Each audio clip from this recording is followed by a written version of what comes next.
Welcome to the Australian Christian Lobby's Voice for Values. This episode contains discussion of themes some may find confronting. Welcome to Voice for Values. I'm Martyn Iles. In the last couple of episodes, we have been discussing this idea of heteronormativity, a word that has been given to a range of realities in our society that you and I once took for granted. Facts such as boys are boys and girls are girls, and that boys and girls grow to become men and women. Men and women tend to be attracted to each other in heterosexual relationships, and they tend to marry and form classical families.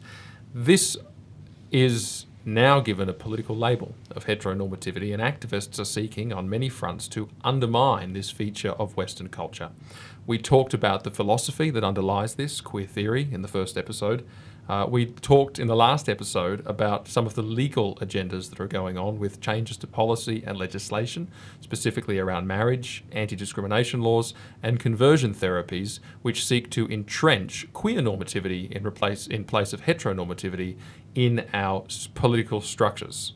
Today, I am joined once again by our resident expert on such matters, Dr. Elisabeth Taylor, the Director of ACL's Research. Dr. Taylor, welcome to the program. Thank you very much. Dr. Taylor, in today's episode, I'm really interested in hunkering down into particularly the education system and other parts of our society that seek to target children with this belief that attacks heteronormativity and in its place indoctrinates children around to a queer normative way of life, and how that's being done and what in fact are the consequences. And you know, one of the key places this is happening, and this has become very well known through, say, the Safe Schools program and all the publicity that received and various other programs of its type, one of the places that it's happening very strongly is in the education system in our schools. Mm-hmm. So how is it that the children of perhaps some of our listeners, but children in Australian society at large, are coming into contact with queer theory, queer normativity, and attacks against heterosexual ideas? Well, all through the school system. We've talked a little bit in previous episodes about the influence of social media and even publications for teenagers like Teen Vogue, who you wouldn't necessarily think were particularly radical, but even the mainstream media, the ABC, is very telling good news stories about transgender people, families that have managed transitioning, and it's all worked out marvellously, polyamorous relationships that have saved marriages, and how great all of that is. So there's a very positive spin put on a lot of this in a number of different ways all through culture, but specifically in the school system.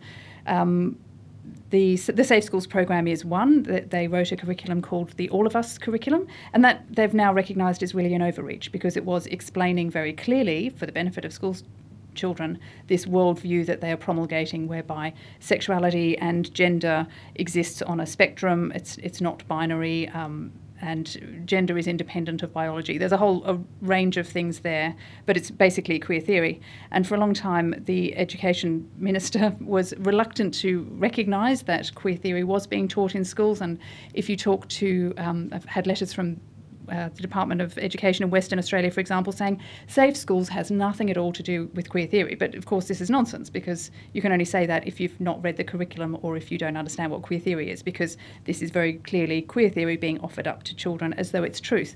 And I was speaking to some activists after a protest, and that was quite an interesting conversation, because they were saying, yes, of course Safe Schools is teaching queer theory to children. What's wrong with that? And that then, because from their point of view, they were saying, well, queer theory doesn't teach that heterosexuality is wrong. You're very welcome to be heterosexual within queer theory. But what's interesting about that is that heterosexuality is entirely invisible in queer theory. So particularly when you think that adolescence is the stage when the job of adolescence really is to go and find out who you are in the world, what is your own identity, and what these programs are teaching are that the essential parts of identity that you really need to nut out as a priority are your sexual orientation and your gender identity. And once you've worked those things out, that you'll know exactly who you really are. And these teaching tools that we're talking about, whether it's something that is presented by the Safe Schools Coalition or whether it's one of these others like the Gender-Bred Person, as was found in some Queensland schools and is used overseas, and various others, basically the way they teach queer theory to a child is to say, hey, start thinking about yourself differently. Start thinking about who you're attracted to on one spectrum, how you identify in your heart about your gender on another spectrum, what your biological sex looks like on another spectrum. And so they break up all of these things and they ask kids, am I right in this? They ask kids to identify where they sit between the two extremes, whether it's gay and straight, or whether it's male or female, or whether it's any of the other spectrums, which you may be able to enlighten us to.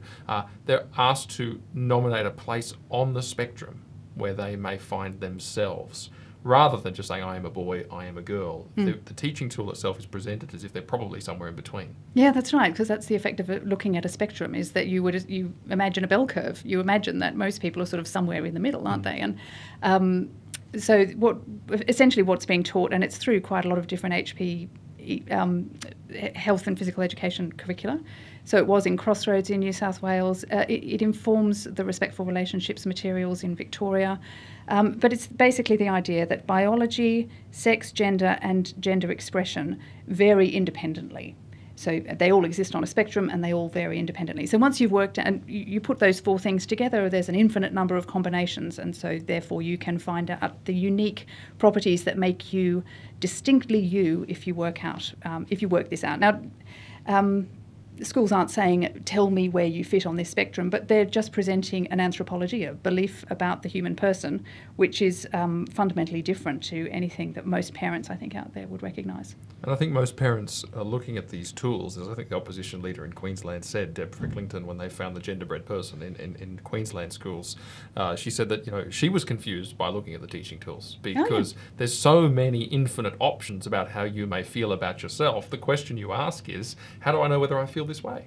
That's right. And so there's a confusing element to this. Is that correct? Absolutely. And also the promotion of the idea that you need to explore. So, and I think this is one of the things that is quite sad about this, is that we used to have a whole range of different relationships which were regarded as good and wholesome, but now it's all sexualised. So if you are attracted to someone or if you admire them, well, that might be a sexual attraction. Maybe you ought to explore that more. Maybe you're bisexual, and how will you know unless you've tried it? So if two girls are besties in year 10, they may in fact be lesbians. That's right. Well, that's right. It's why wait till year 10? We've got some in year 5 and so these innocent friendships are being sexualised and promoted as sexual, and children are being encouraged to regard them as sexual, and I think that that's a shame. So I want to return to this idea then of what happens with children who are confused with this ideology through the schooling system and other parts of society once this work is done. We'll be right back after this. Voice for Values at acl.org.au. Welcome back to Voice for Values. I'm Martyn Iles. I'm joined today by the Australian Christian Lobby's Director of Research, Dr. Elisabeth Taylor, to talk in our third episode about heteronormativity. What these beliefs about being straight, about being boys and girls, gender, sexuality, marriage, etc., how they are being attacked by activists through policies and laws in our society, but also pertinent to today's episode, through the education system. And we've talked quite a bit about the teaching tools that are used in our schools and that children are exposed to, and the confusing effect that they can have on a child, particularly in relation to what their gender identity might be, what their sexuality might be, and the encouragement that they receive to explore those things, which could be potentially harmful. But I want to now just take a step back and have a look at, you have now children that have been exposed to these teaching tools and may be substantially confused as a result, or certainly are exploring things that you and I were never encouraged to explore in the past, and it could lead them down all kinds of avenues. What happens now? Let's say a child says, well, I think I might feel like a boy and not a girl anymore. What happens to them? So if you look at the Education Department policies in different states, they have elaborated how to treat transgender. We'll just talk about transgenderism for these purposes, because transgenderism in children is a relatively new idea. There are adult transgender people who felt that they always knew that they were transgender, and so one of the approaches has then been to look at children who express some sort of gender dysphoria and to believe that will persist.